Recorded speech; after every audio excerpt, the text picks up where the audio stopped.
ব্যাস শুরু হয়ে গেল আবার সেই ধর্মীয় মেরুকরণের রাজনীতি। একটা সরকার ক্ষমতায় আসতে না আসতেই তার 2 মাসের মধ্যেই আমাদের সম্প্রদায় ক্ষমতায় আসবে বলে আপনারা প্রচার করছেন।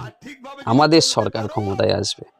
আচ্ছা, বুদ্ধি শুদ্ধি বলে কি আপনাদের কিছু হবে না? আপনাদের এই মানসিকতার জন্যই না তৃণমূল সরকার দীর্ঘ 15 বছর ধরে ছিল। আর বিষয়টা হলো, প্রথম 5 বছরের পর থেকে যে অপরাধমূলক কাটমানি তোলাবাজিতে ভর্তি হয়ে গেছিল এই সরকার, তাকে পাল্টানো যায়নি। এর জন্যই যে আপনারা মনে করতেন এই সরকার আপনাদের ব্যক্তিগত প্রপার্টি, যার জন্য এই সুযোগটাকে কাজে লাগিয়ে মমতা ব্যানার্জি এবং তার টিম যে দুর্নীতি নস্করজনক ঘটনা পশ্চিমবাংলার ইতিহাসে করে গেছে, সেটাকে অবরোধ করা যায়নি। লাস্ট পর্যন্ত অবরোধ করা হয়েছে কেন বলুন তো? কারণ বুঝেছিল একটা পার্টিকুলার সম্প্রদায়ের সরকার হয়ে গেছে। এই সরকারকে পরিবর্তন করতে গেলে সকল হিন্দুদের এক হতে হবে। সকলে এক হয়ে তখন এই সরকারটাকে পাল্টেছে। আবার যদি সেরকম আপনারা বক্তব্য রাখেন, তাহলে না দীর্ঘ 50 বছরেও এই বিজেপি সরকারকে উৎখাত করা সম্ভব না, বা এই বিজেপি সরকারকে পাল্টানো সম্ভব না। কারণ সকল হিন্দুরা মনে করবে তাদের ধর্ম আবার সংকটে পড়তে পারে। তৃণমূলের আমলে হিন্দু ধর্ম সত্যি সংকটে পড়ে গেছিল, কারণ যেভাবে টর্চারিত হতে হয়েছিল হিন্দুদের। বলুন তো, পশ্চিমবাংলার কটা মুসলিমকে টর্চারিত হতে হয়েছিল দিদির আমলে? হয়নি।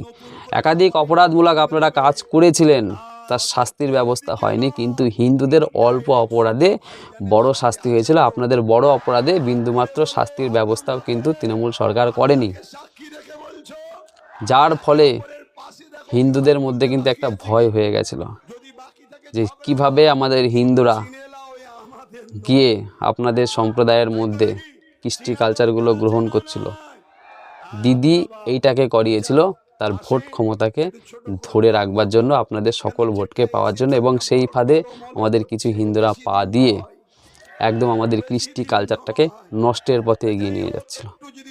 সেখান থেকে যখন পশ্চিমবাংলাকে মুক্ত করা হয়েছে, আবার এখন এই সব কথাবার্তা এই মুহূর্তে মানাই না মুখে।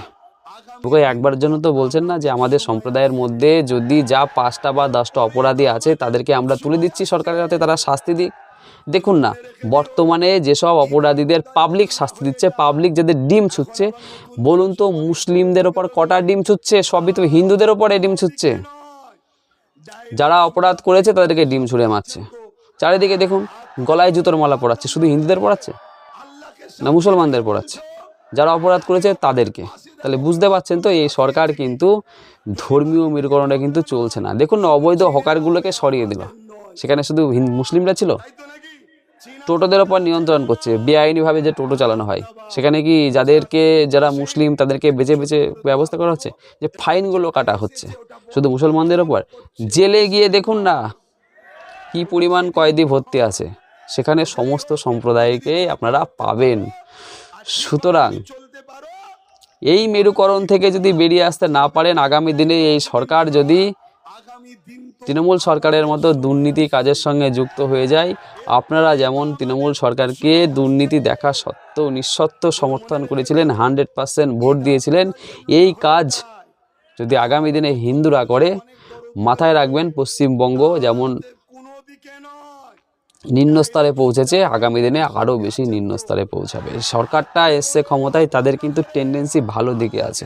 যত বেআইনি কাজ আগে সরকার করেছিল সেখান থেকে কিন্তু একটা সঠিক দিশার পথে আমাদের নিয়ে আসছে। কিন্তু আমরা এত পরিমাণ দুর্নীতির সঙ্গে যুক্ত হয়ে পড়েছিলাম এবং অবৈধ কাজের সঙ্গে যুক্ত হয়ে গেছিলাম, সেটা আমাদের মনে হচ্ছে এই সময় না করে পরবর্তীকালে আস্তে আস্তে করলে ঠিক হতো মনে হচ্ছে তো। কিন্তু যখন এই কাজগুলো করেছিলাম অপরের জায়গা দখল করে, তখন তো ভাবা উচিত ছিল যে আগামী দিনে আমাদের জায়গাটা ছেড়ে দিতে হবে, বিকল্প ব্যবস্থা আমি আগের থেকে করে রাখি। সেগুলো আমরা করিনি, কারণ এই সব টেন্ডেন্সি আগের সরকার আমাদের মাথার মধ্যে ঢুকিয়ে দিয়েছিল, তার জন্য আমাদের এই ফলগুলো ভুগতে হচ্ছে। আগামী দিনে যদি এই ধর্মীয় মেরুকরণের পলিটিক্স দূর না হয়, সরকার যদি টর্চারিত অত্যাচারিত হয়ে যায়, এই ভালো অবস্থায় এখন আছে ভালো লাগছে, তখন কিন্তু ফলটা সকলকে ভুগতে হবে। মানুষ ভোট দেবে ধর্মীয় রাজনীতি দেখে, ভোট কখনো উন্নয়ন দেখে হবে না, সুশাসন দেখে ভোট হবে না। যদি না পরিবর্তন করা হয় এই টেন্ডেন্সি আর এই ধরনের বক্তব্য যে রাখবে তার প্রতিবাদ যদি না করা হয়, তাহলে আগামী দিনে মিলিয়ে নেবেন আমার কথাগুলো, 100% মিলে যাবে।